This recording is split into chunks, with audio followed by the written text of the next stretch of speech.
And so we know that the largest transference of wealth is happening right now. I mean, trillions and trillions of dollars because the age of baby boomers, right? hmm So we're talking about wealth, but we're talking about a different kind of wealth, what you're talking about, right? This Exactly. transferring of wealth of knowledge. And I'm so Mhm. glad you mentioned that because you and I have something in common. We're both graduates of the University of South Carolina. Let me give a shout out right now to the #1 women's basketball team in America. Is that right, National, Cedric? yes, sir. National championship. Women's team, man. I say for every 2-3, we got natty number 3, man. That's what So, I'm talking yeah, about. That's man. what I I'm talking mean, about. we're on the top of the mountain again, man. And like, it's awesome to be a Gamecock, man. Especially,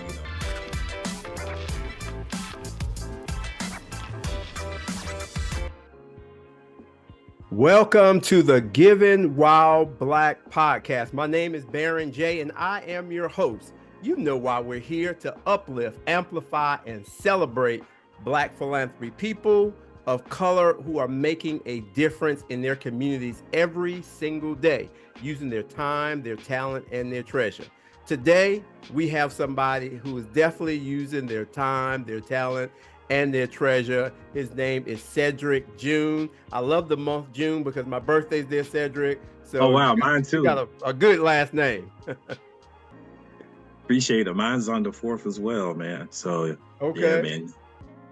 Well, welcome to the show, man. I'm so glad to have you.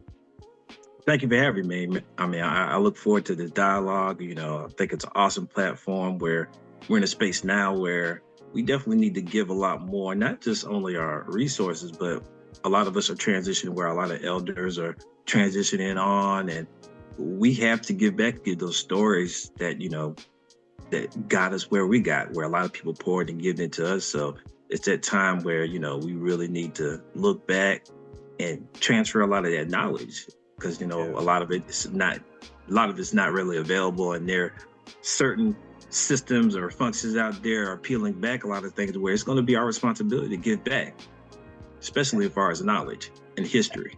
Absolutely. I mean, it's interesting, man, because we're experiencing. I'm a philanthropic coach, and so I help our clients create strategies around their philanthropic giving that align with their values. And hmm so we know that the largest transference of wealth is happening right now.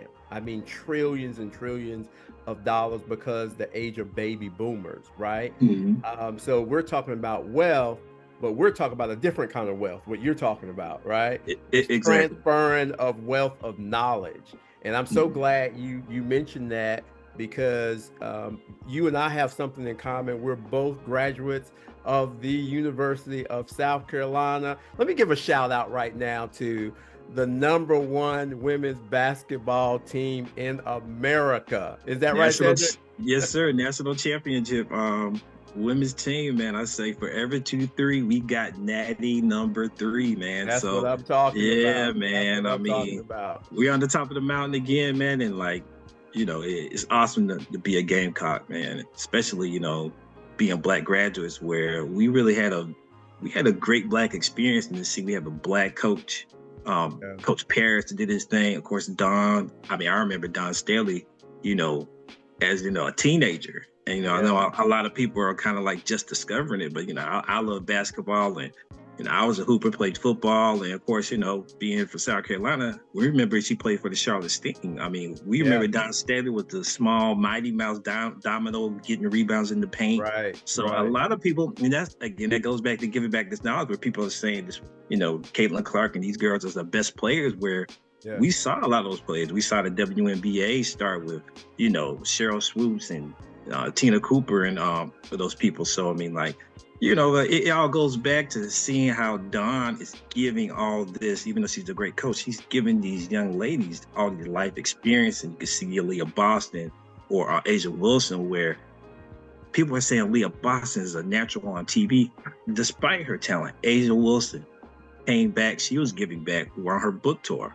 So Right. it's these things where, man, you see people, you see where Dawn was one of those women in her 20s graduating, and she's pouring so much besides just a winning culture, but a life culture.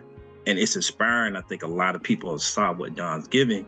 And, some of our roles, what we're trying to do at with the BAC, University of South Carolina, despite a lot of some of the challenges that we see on the horizon is some of the SEC schools in the South, where we're going to have to lean and be inspired by what Don is giving, that knowledge and that inspiration, where we're going to pour back and reach back, not only with dollars, but giving them those life lessons, because transfer of wealth.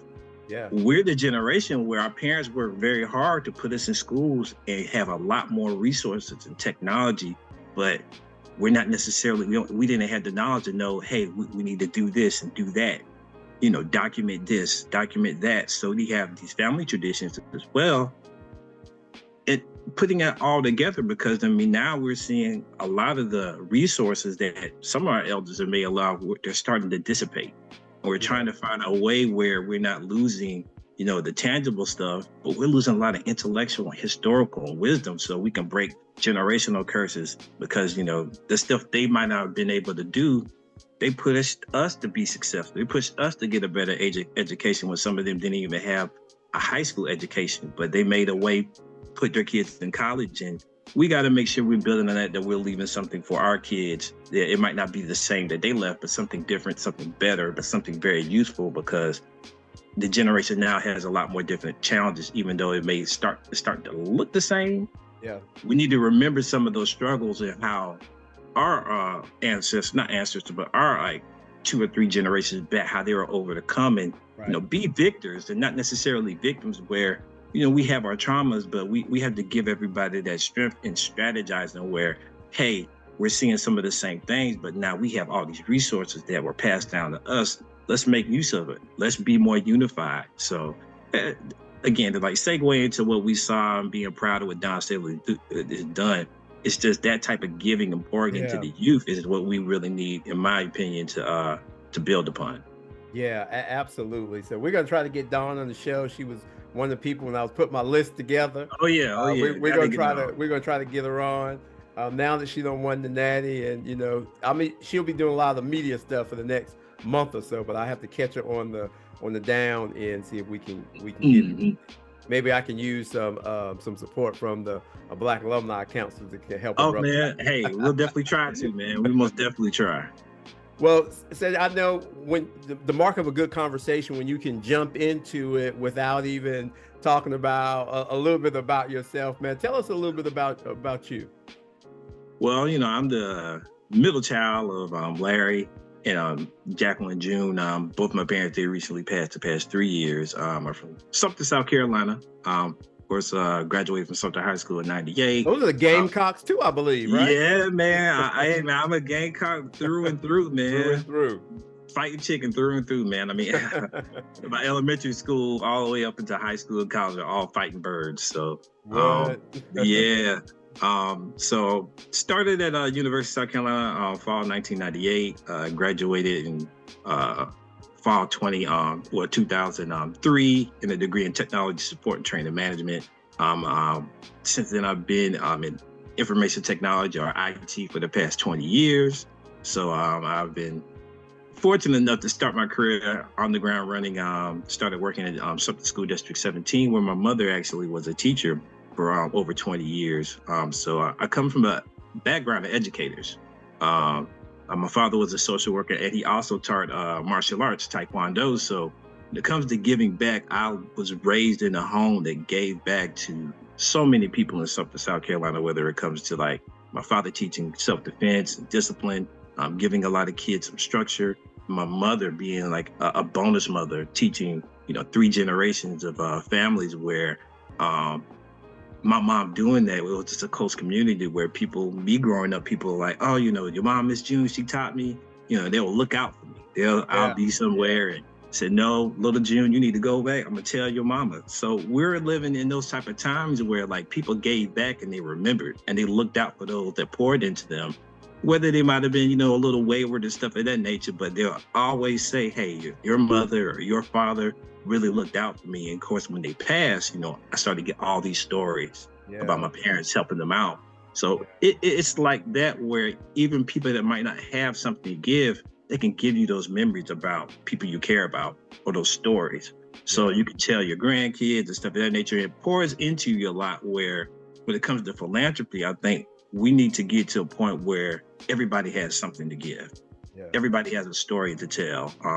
I mean, it's no different than Don Staley sharing her testimony as far as what she went through as far as the health stuff and how she had a different impact in life and became a lot more lighthearted. It's just stuff that of that nature where when we look back and our parents have been through these things, and you can just think about the time where, you know, my parents were born in the Jim Crow, but they both went to college, both started working in education, and you just look back at those times, and you know, now that even though they're not here, they've given me so much. So I feel it's upon me to give back more, volunteer where people need some inspiration and true inspiration, where they see people overcome obstacles. Not necessarily we're in this influencer age where, you know, people want to, you know, get a lot of validation, but you know, we got to have some substance by that where, you know, our kids are looking to actually do something that's sustainable, or, you know, we're repairing our families. We're becoming much better, you know, people. And I would say givers and stewards of our own communities, because I think we're in a time where we're going to need it more than ever. Yeah, I think that's so important, Cedric. Very well said. Because I grew up, philanthropy wasn't one of those things that I thought about, or I didn't even recognize it really. My parents, you know, as a kind of small knit community, we knew that we could, you know, we'll give sugar or flour or whatever people needed. And one of the reasons why I wanted to do this particular show, Giving While Black, because I wanted to bring that back, right? I wanted to bring that consciousness back of how important it is for us to invest in each other's lives. And, you know, I'm thankful because we're creating this partnership with the Black Alumni Council to tell these stories. Because there's so many alumni all across the world that's doing some incredible things, like yourself, and we want to highlight those. And you said something, you know, so you saw your parents early on. Did it mean something to you then when you were growing up, or it took a while to kind of make sense to you later on in life? It definitely meant a lot to me growing up because they were so connected with people. And because they were connected with people, people were connected with us. So it developed relationships with like our elders where, you know, we can have like conversations sometimes and they'll check on us and say, hey, well, how your mother do? Or how you doing in school? And, you know, great job. I heard you did this. And it's just, I would say it's the degrees of separation that makes them a lot smaller. Just seeing my parents, the way they interact with people, it immediately, and I was a pretty shy child. They called me their shy baby or whatever. But like seeing that, it poured into me. And like once I got to Carolina, it kind of just exploded open. I was just like social butterfly, being able to have that small talk. You know, we hear a lot of people say they don't like small talking, but when you're in those small country towns like Sumter, and you got, you know, small talk is where you kind of develop a rapport, and the next thing you know, you're talking for 15 minutes, 30 minutes. You know, my mom was a talker, so she'll say hey to somebody, next thing you know, she's talking for an hour. We're in the car, or like, oh man, mom, when can we go? But I definitely recognized that early, and I just saw how people would light up when they saw my mother or my father, and you saw how people interacted, and that was in those times where, you know, social media wasn't the big thing, and we have so many introverted people. So I think one of the things is giving back is for us to have these dialogues with some of these some of the younger generation that just like, oh, I don't like talking with people, but they want these deep, in-depth connections. You can't get that. You just can't jump into a conversation and be like, hey, you know, what's this, what's that? You kind of have to like touch to that person's humanity a little bit and connect with on some small stuff, and who knows, it could spark into something else, just like me and you are talking, and you know, the conversation just automatically flows.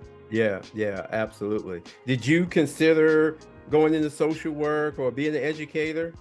You're an IT person. Did you consider that at all? I did, but you know, my mom and, you know, my father was like, hey, you know, it's real hard, you know, they don't really pay teachers a lot, but I've talked with some fellow alumni where we definitely would love to possibly teach. And, my father, interesting story about my father was in college to be a history teacher. Okay. And he was doing his practicum, and he was talking about history. And he mentioned, like, we talked about slavery. He said it's never right to own another human being. And it was a Caucasian girl, went home, told her parents, and came back, said, Mr. June. They brought him in the office, said, you can't tell, kids that. And it's very striking because we're in those days where they don't want to talk about, anything as far as, actual history. And my father grew up, sharecropping.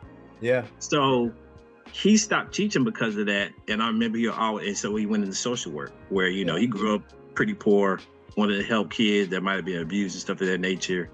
Started teaching karate. So he actually did be able to teach. But he said one thing he told me, he did regret not teaching because he saw the impact that he could have made. So giving back in the certain organizations, like Kappa Alpha Psi, as well as the Black Alumni Association, it's not necessarily teaching, but it puts you in a position to share knowledge. If you're sharing knowledge and everything you gain in steps on your journey, you are actually teaching. Yeah, absolutely. And it's our responsibility to make sure we pass that information down. And I love that because this is kind of my segue into, you just mentioned Kappa Alpha Psi. And when I think about how do we transfer information, it can be on an individual basis, but also from a group perspective, right? Mm-hmm. In your case, a fraternity. And I know you're very active in Kappa Alpha Psi. Tell us a little bit about all the things that Kappa Alpha Psi is doing around, in the community, and tell me your involvement. So, of course, while at the University of South Carolina, I joined the Zeta Epsilon chapter of Kappa Alpha Psi Fraternity Incorporated in the spring of 2002. And one thing that inspired me was just how you saw these brothers out here supporting each other. I wasn't a member at the time, but I remember Malik Husser. He was running for SGA president. We had a predominantly white school in the South. And of course, with the history of the Zeta Epsilon chapter, Malik became the second SGA president. Harry Walker was the first. And, the history behind that, he was in Ebony. They did articles about him and being one of the first at a predominantly white school in the South. And you just saw how all these leaders were there. And, in our community, especially at the civil rights era, a lot of our leaders, started either getting assassinated, stuff of that nature. Stuff will happen. Desegregation kind of made us disjoined a little bit and stuff of that nature. So seeing how these brothers interact and how they pushed each other, how they trained to lead, it stuck out to me. So of course, once I joined, I got to get basically mentored by brothers that are working in the State House, brothers that are basically successful attorneys that they've gone on. That Steve Benjamin, he's in the White House now, or Anton Gunn was essential in the campaign that turned the tide. He was the campaign manager for South Carolina for Barack Obama. So we have like Alex English, Hall of Famer. So we have all of these Black males that are doing huge things. And of course, in Columbia right now, one of our fraternity brothers, Brian Felder, he's head of the Kappa League group. And like they're training these boys up from 9th grade all the way up until they go into college, where they're seeing young Black men who are doing their thing. They're teaching them how to dress, speaking, having study hall, doing things to keep them athletic, teaching them every field of human endeavor that we feel our Black males need. So it's great to see, what we are able to do. And currently I'm a member of the Charlotte Alumni chapter of Kappa Alpha Psi. And I'm the reclamation director, where I bring brothers that either coming or new into the city or brothers that haven't been out, and I let them know, what all we're doing and reaching out in the sense of brotherhood to get them back into the fold so we can be that group, because we have a lot of organizations say, where are the men? Where are the men? So, we're really trying to really lean into what we've always been doing for the last almost 125 years. And so it's very inspirational to me that I can give back and I can reach back to brothers that I remember. I was that 22-year-old younger member of Kappa, was trying to find his way looking for a job. And it was brothers that, hey, mentored me like, hey, do you need help with your resume? Hey, let me put you with this brother that worked this particular company, and seeing them matriculate where they're giving back. So it's been a huge impression on my life where, again, I'll go back and say I was a shy child, the quiet child, and, through seeing my parents, becoming more social, Kappa really honed and sharpened that leadership skill where I felt more and more confident the more I took on becoming a better speaker, becoming a better leader, and, using those tools I learned growing up, just being a connector, using that as my leadership style to connect people and get people in the right places so we can do bigger things and be a bigger influence. Yeah. And you won some awards yourself, right? This year has probably been a culmination of a lot of that mentorship and training to lead. I was selected by Zeta Epsilon, my home chapter, with the Luther J. Batiste III Alumni Award of Excellence. And also with Charlotte Alumni, I was awarded Senior Brother of the Year, the Ray A. Bouton Senior Brother of the Year Award for my service over the past year for the fraternity. So,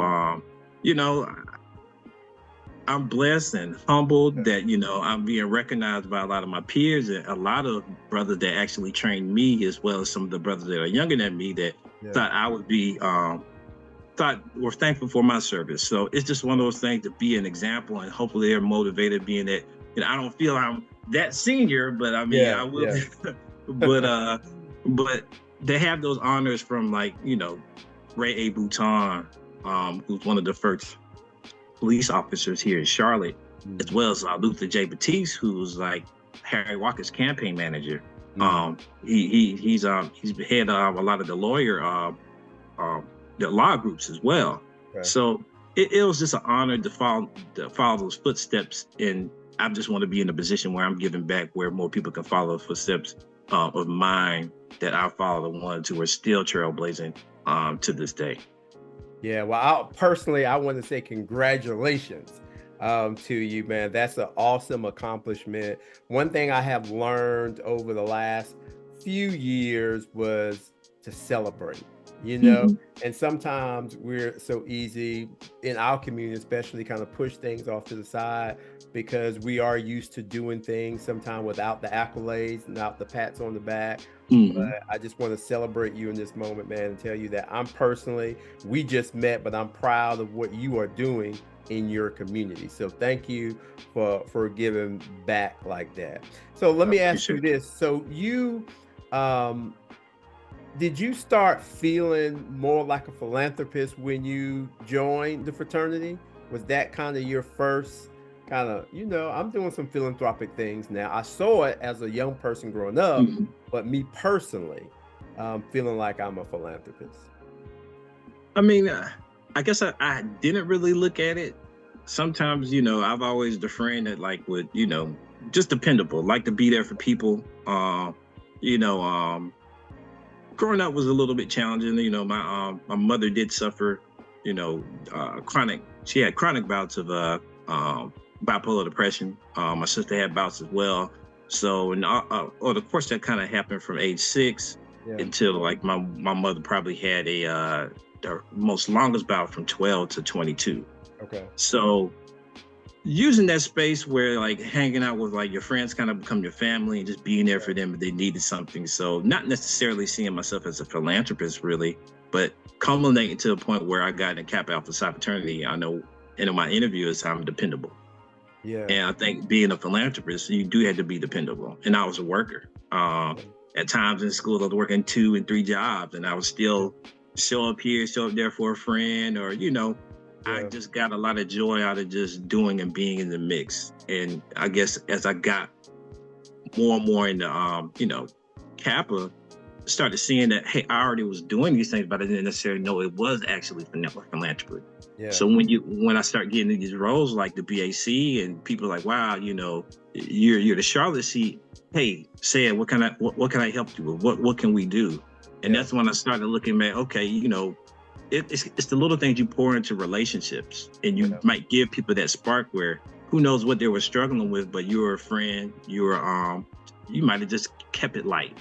So Yeah. when you get in these roles where it's time to give back, you develop your own network where Yeah. it's very easy to lead because people are going to say, well, hey, I know him, I know her. They're real good people. If they're Yeah. doing something, I need to do something as well.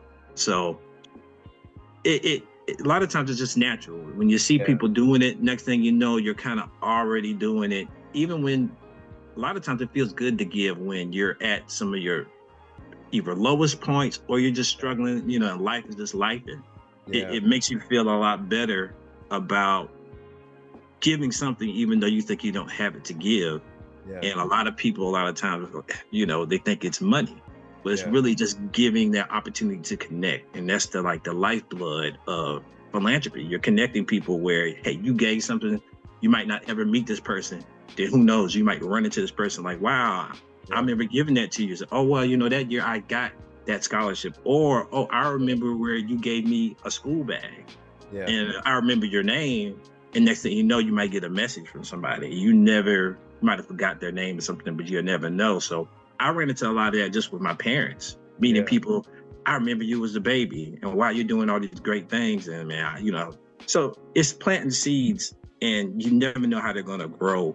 And it's that joy you get from it, knowing that, hey, you could be long gone, but people are going to remember what you did or what you told them.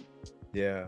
It's something powerful about giving back and helping others. There's a lot of research out there now about how it impacts, the endorphins in your brain, and it Mm-hmm. just makes you feel good. It helps you reduce stress. And Lord knows that's something we need to do in these days and times, right? Reduce Exactly. stress.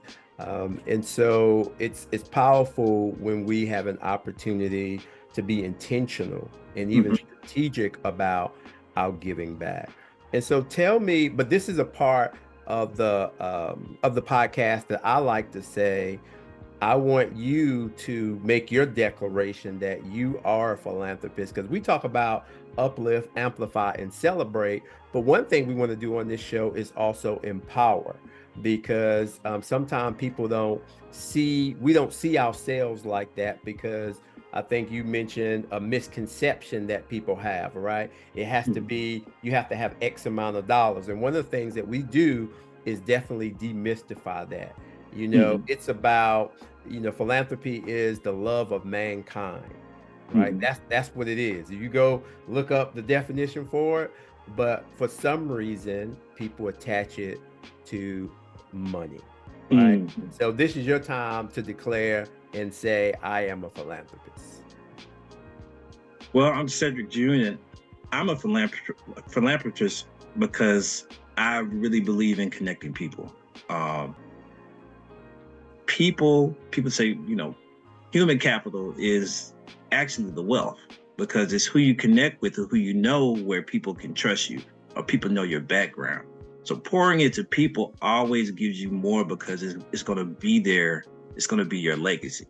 Yeah, Money, you can lose money, you can get a lot of money, but how you leave an impression on people, a yeah, humble impression on people where they get a jewel of knowledge or they see you doing something but there might be at their worst, you know, not taking that for granted and, listening to people's stories and getting something from it, getting inspiration from it where you can put it into action, not to make you just feel good, but something that, it actually means something, where yeah, it's not just a prayer or faith, it's actually action in that faith and action in that prayer where you can be the somebody that they've been calling out into the ether or to the creator or to whoever they believe to put a seed in them.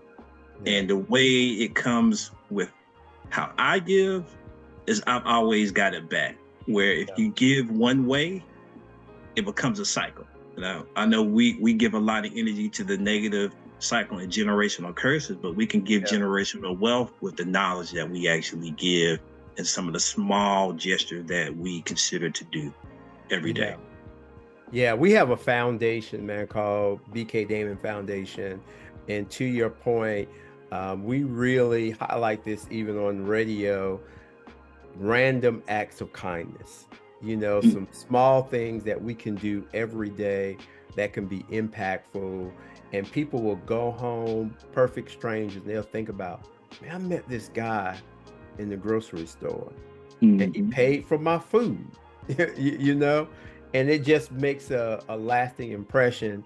And and for them, the first thing when they have an opportunity, they're going to remember what you did and they're going to replicate that, right? And that's what we want, that replica, for people to do these random acts of kindness and for it to replicate itself over and over again. Indeed, indeed. So do you have any events that's coming up with Kappas, any new programs that you want to tell us about? So we have our HA 5K that we do, where we raise money for our Kappa Alpha Psi Foundation, where we're really promoting health. Okay. And that's a huge thing we need in our community, especially our Black males. That'll be on the first week of June. If you want to basically check that out or donate, that'll be www.ha5k. Okay. So you can go there, register. We would love to have you. We're going to hold that in Charlotte, North Carolina at Romeo Bearden Park. Successful HA5K. We've been doing it for a couple of years now. Have a good turnout. You can bring your kids. We'll have health screening out there. We'll have farmers market out there. Of course, we'll have a lot of people. A lot of people watch this may be a part of E2M, who's been changing. They changing a lot of people. They'll be out there. Black Men Run will be out there as well. Just want to spread knowledge as far as like health as well. Donate to some of these initiatives. Some of the donations will be going to the Kappa Alpha Psi Foundation, which funds our Kappa League, where we're raising money, giving scholarships to some young brothers that are achieving and taking the next steps of their life to go to college, so they can be the new leaders of the new generation. Yeah, absolutely. That sounds like a fantastic event, and man, we'll make sure that's in the show notes, because we want people to come out and support you guys, because you're doing a tremendous work in the community. Now, did you say something about food? I know it's a race, but is there gonna be some food trucks?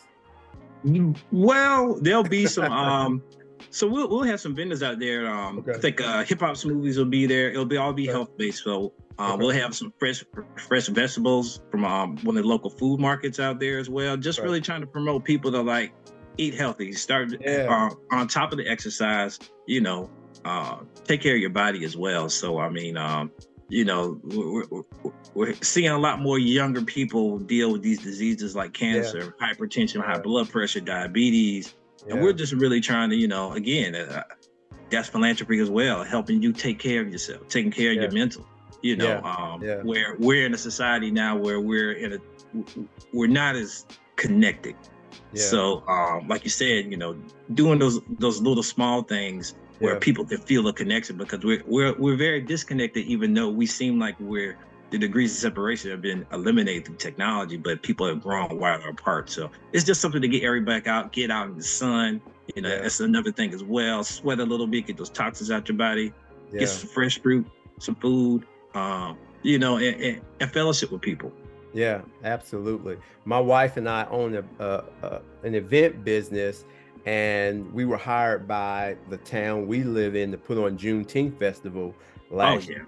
And we had a vegan food truck out there. That was one of the best sellers out there. So we're also kind of promoting that good health. So I'm so glad you guys are doing that. The last question, well, I want to transition as we kind of wrap this up. We have the 7 rapid fire questions. We have 2 minutes. You got 2 minutes to go through the questions. You think you can handle it? Yeah, man, I can handle it, man. Let's go. Let's get it. All right, let's do it. The first question is, how much money do you need to be a philanthropist? I would say 0. I mean, it's so many volunteer organizations where you can give your time. It's your time that we need, because, a lot of nonprofits need a lot more volunteers to actually show bigger corporations who might not have the time to give that, hey, they're getting people out here. We're going to sponsor. So if you don't have any money, that's one of the best ways to give, is that other people will see that, hey, you're out here helping the community. We're gonna donate on top of the hours you give with some dollars. So if you have, like, if you work for a particular corporation, a lot of them have actually, they can match your hours and donate, and they have a budget. Talk to your HR people, let them, ask them, say, hey, do you do even match giving?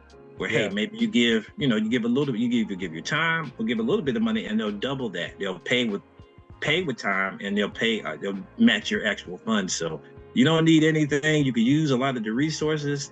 Let people see that you're out here, working in the community, and a lot of times people will see that, and they're donating on top of what you're doing, as far as sweat equity. Absolutely. What is your proudest moment as a philanthropist? Your proudest moment?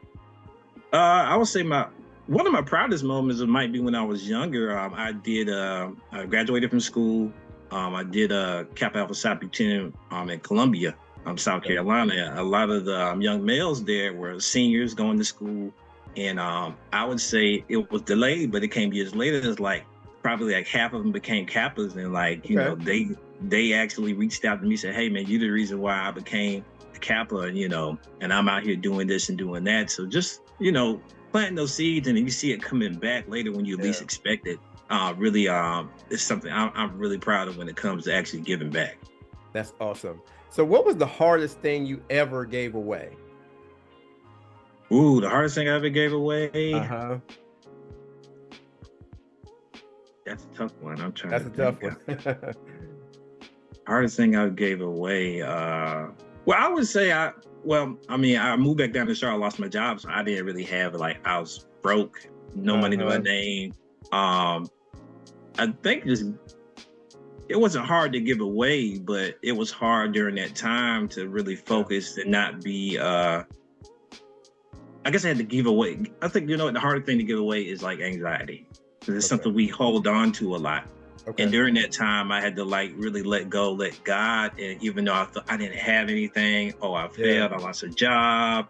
I was in that mid-20s life crisis where I had to give away that anxiety, that worry. And once you give that away, you open yourself up to get those blessings.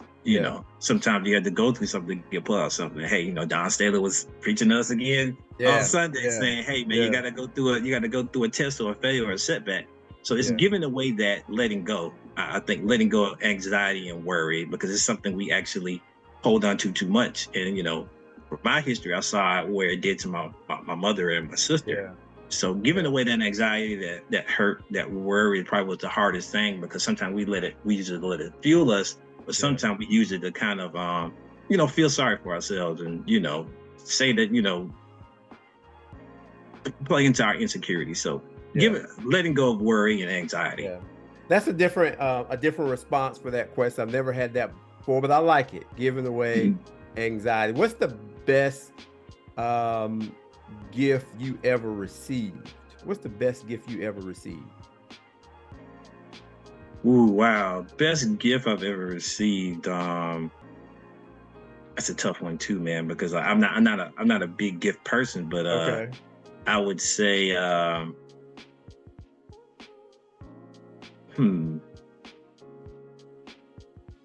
would say my wife, one of my birthdays, she surprised me with a lot of my friends. Back, it might have been my 35th birthday?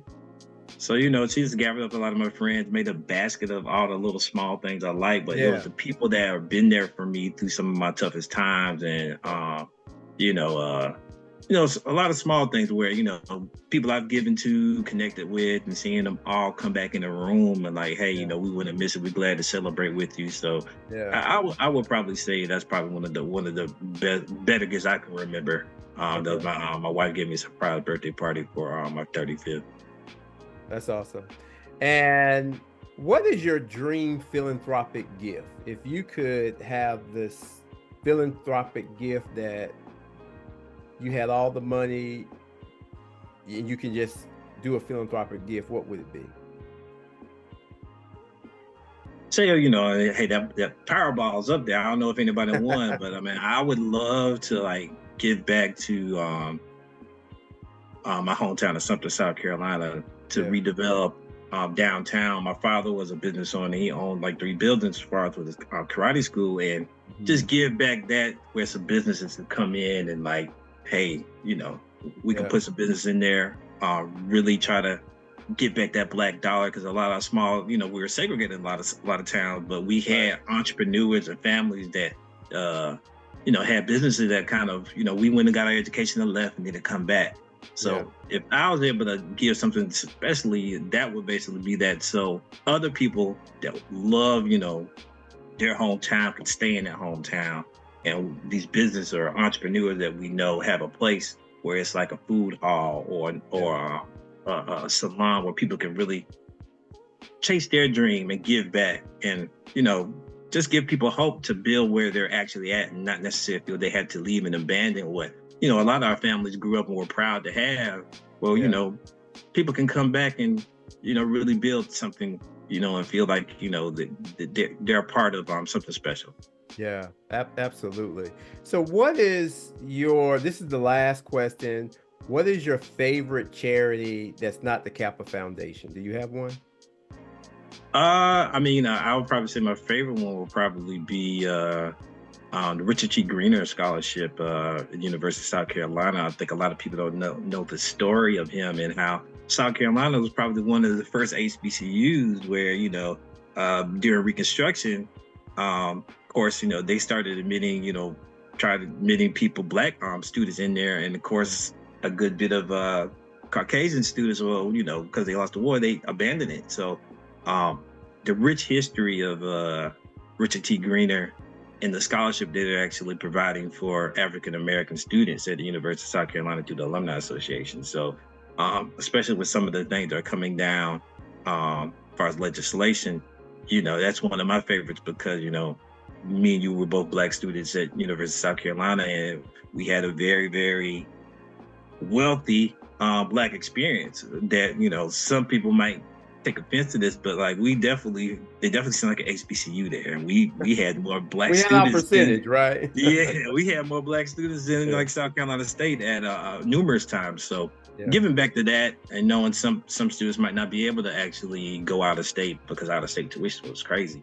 I know that was my case. My mother graduated from North Carolina A&T, and you know, we were going through our things, and staying at South Carolina was probably the best thing for me. And you know, it molded me to get me in this position where I'm at now, where I can give back and inspire. So I would say that's probably my favorite thing to give to.